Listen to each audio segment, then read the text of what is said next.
I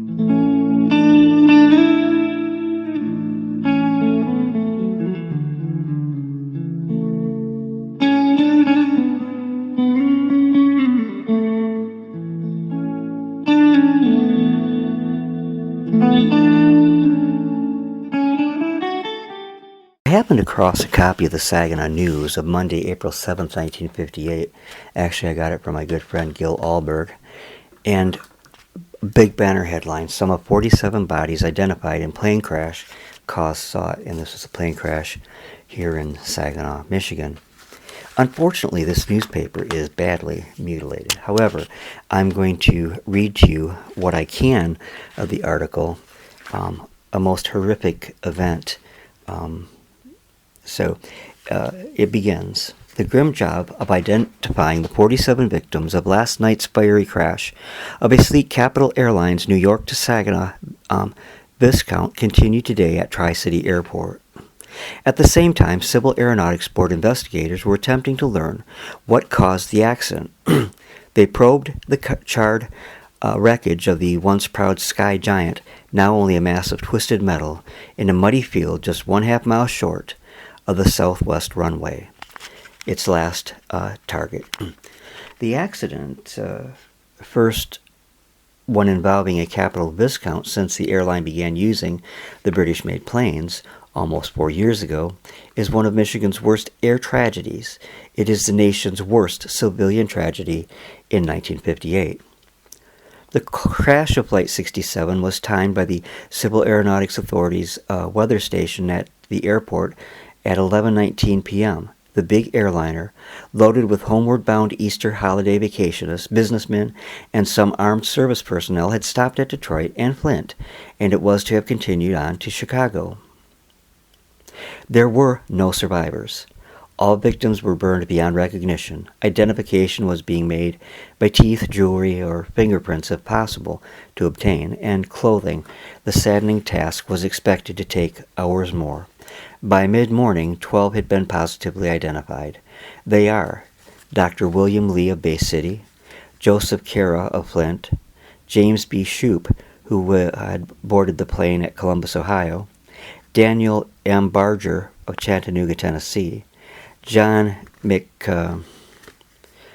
McIkins of Chicago, whose brother Ray lives at 305 Swanson, and Lester Walensky of Midland, Dr. Glenn W. Parsons of Montclair, New Jersey, Lieutenant David Donnelly of the U.S. Air Force, home address given as Mount Morris, Mrs. Stanley Russell of Racine, Wisconsin, Captain W.J. Hall, 43, pilot of Westward, New Jersey, First Officer Earl M. Blakely, 27, co-pilot of Levittstown, New York. This is where the article begins to break up, so please bear with me. The Civil Aeronautics Administration said in Detroit any announcement as to the cause of the crash would follow the investigation and would be made either by the CAB or by Capital. Fred Blank of the Civil Aeronautics Board, Chicago's office, is in charge of the investigation. He said it might be a week before the conclusion could be reached as to the cause of the crash. He said preeminently, preliminary investigation, indicated the craft exploded after it hit the ground, and he added, however, that it was entirely too early to get even a possible cause for this disaster.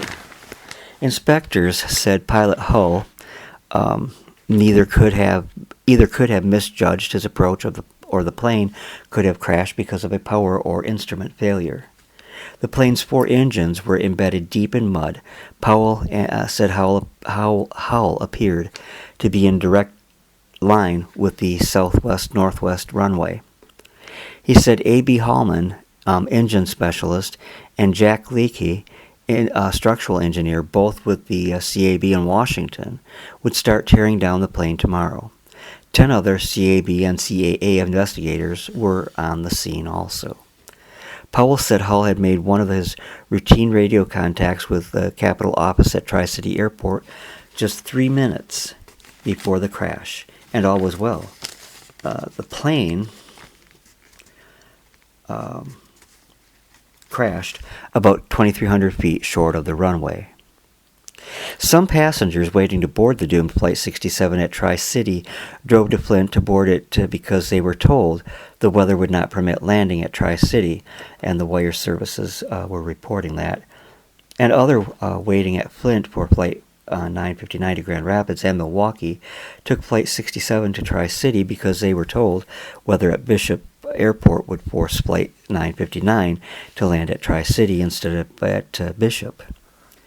The flight from the time it started was an exasperating thing. The plane was rerouted in its takeoff from New York to Newark, New Jersey because of bad weather over LaGuardia Airport, and it left at 7:20 p.m., 1 hour and 20 minutes late.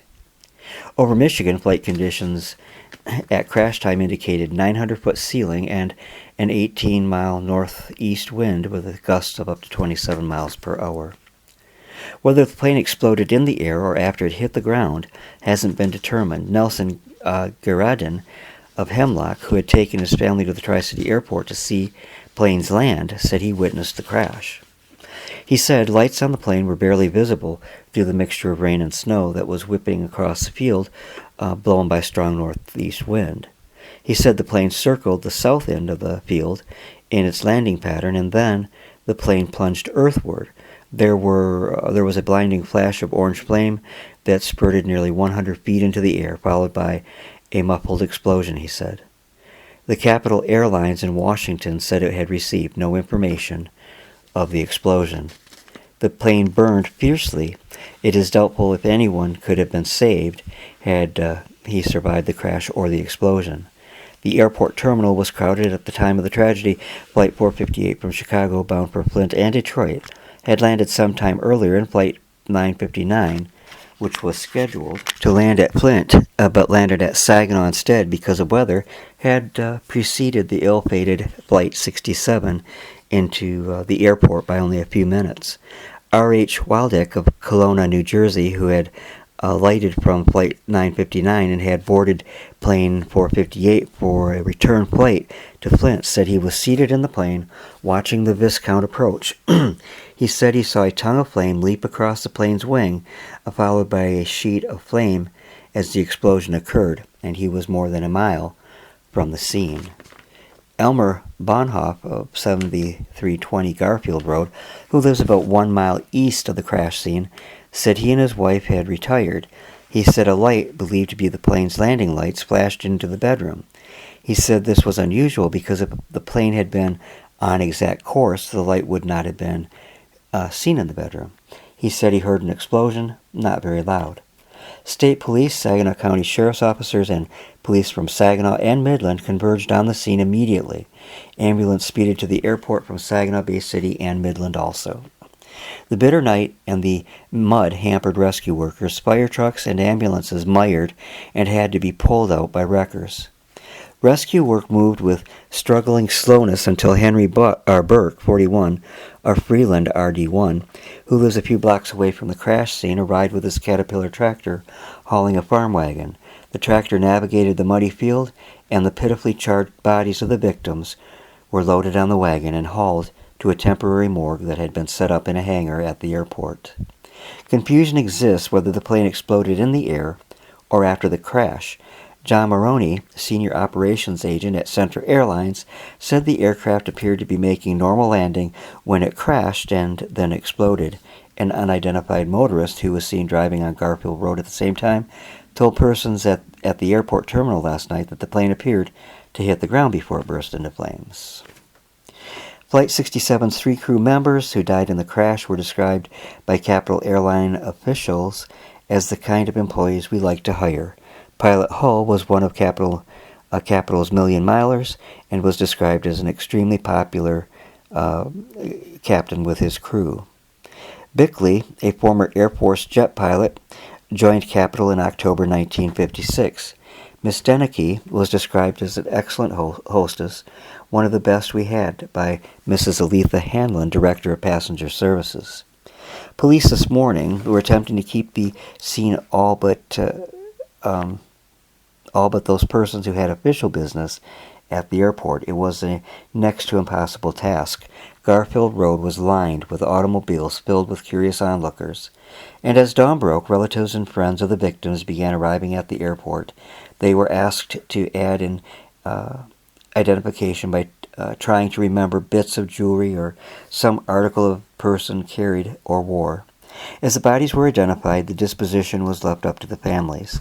The bodies were stretched on a concrete floor and covered with sheets and papers. The bodies were torn and smashed, and most were terribly burned. Meanwhile, normal flight operations at the airport continued. Both flights on the ground last night, when the accident occurred, took off several hours late.